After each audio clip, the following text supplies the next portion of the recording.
Hello there. This is beginning metal detecting with William Kennedy.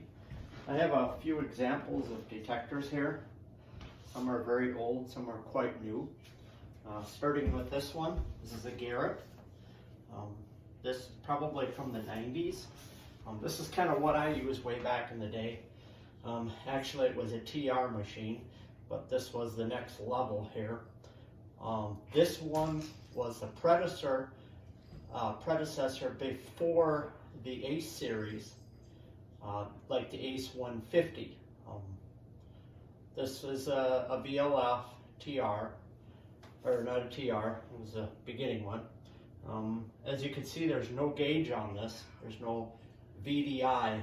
How we detected back in the day was we went on sound alone.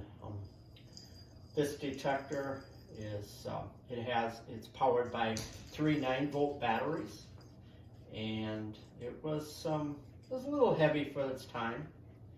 So anyways, moving right along here, we have a White's IDX Pro. Now this is a little bit more advanced than this one. The same thing, it's a VLF machine. They're good, and you can see that this one is it has, you can see what's in the ground. That was my dog right there. And it doesn't have the VDIs like these, but it has another indicator. And with this one, if you wanted to run on like black sand, like on a beach, there was a switch for that. And then the frequency adjustment, discrimination, coin. It's a little bit more advanced, a few more buttons, as they say. And this had a little bit bigger coil on there, probably a 9.5.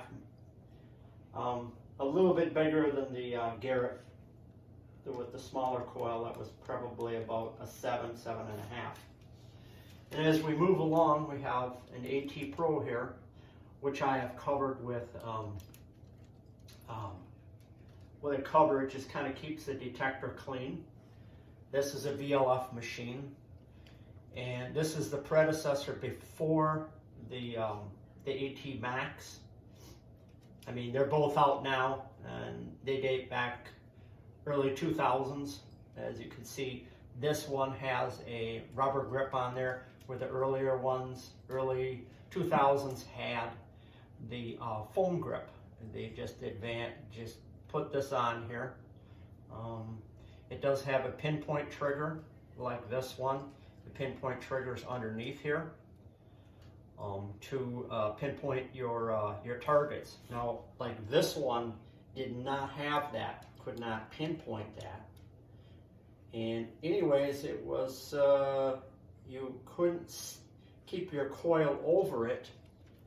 You would have to keep moving it like the VLF machines, like they do. The TRs that I had before this one, you could actually go over it. It was a transmitter receiver, but that was the earlier versions and things. And then this one over here is the Technetics Patriot. That's a little bit newer, right around about this time. It's a VLF machine. It runs probably 15 to 16 kilohertz. This one runs around 15 to, I think, maybe 18. I'm not sure. I'm not sure about these two. They're all good detectors. This one has 9 volts, 3 9-volts. This one would have, I believe it's 9 AA batteries. Gets to be a little bit heavier.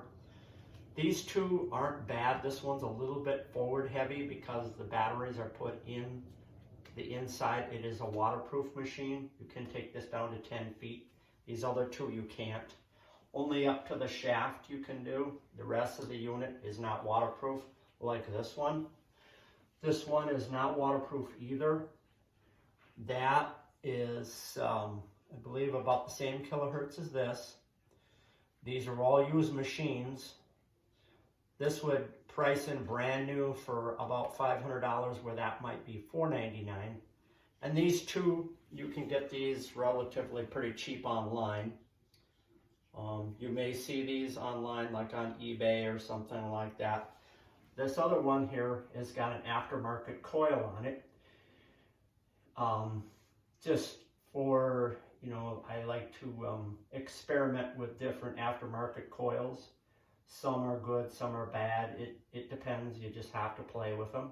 But like I said, all these detectors, I don't like any certain detector. I used this one for 7 to 10 years.